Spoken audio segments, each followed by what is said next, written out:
I'm Corbett Wall with DV Auction, here with the feeder flash for Tuesday, January the 24th. Conditions are improving.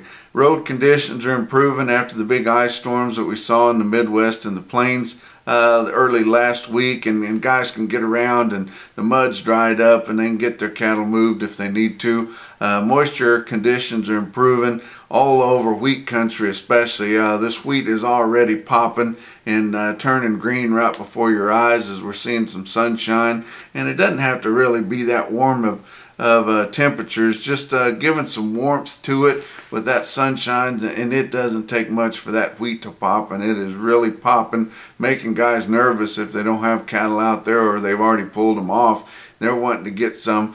A lot of moisture way out west. There's going to be some grazing out there, which really hadn't been enough moisture out there to support grazing in some areas for a long time.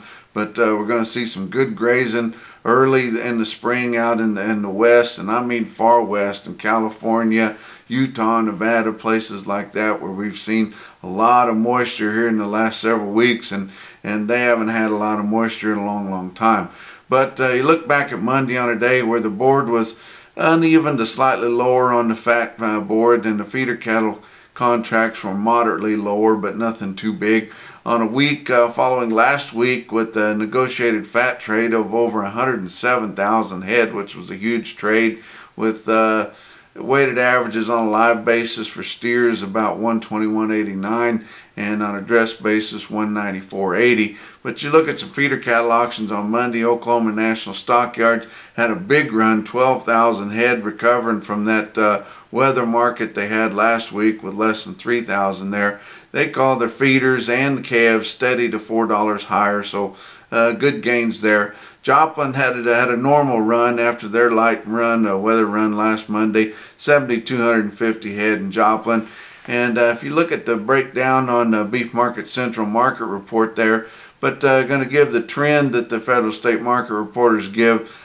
Steers 4 to 550 pounders, which is really what guys are going after that want grazing cattle for early spring grazing.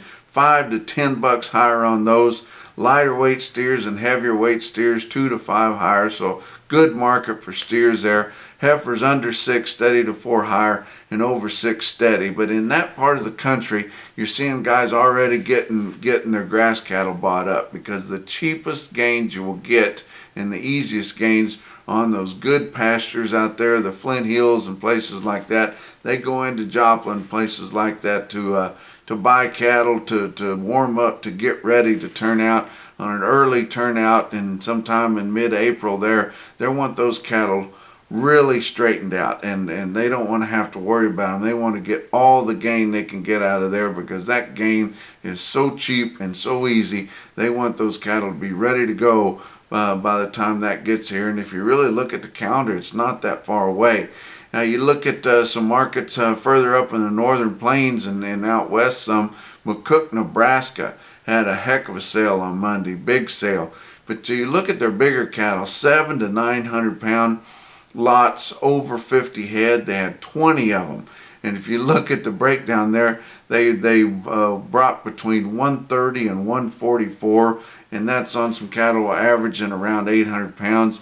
And that's nearly 1,700 head of them from 7 to 900 pounds. They average 810 pounds at 135.64. Real-time index on Beef Market Central is at 132.87 all the way through all of Monday's sales. Your CME feeder cattle index through Friday's sales at 133.28. So you see that those are running pretty tight together. But you look at an individual quote on Beef Market Central, Tri-State Livestock in McCook, Nebraska, had 84 steer calves, weighed 531 pounds at 168. That's your feeder flash for Tuesday.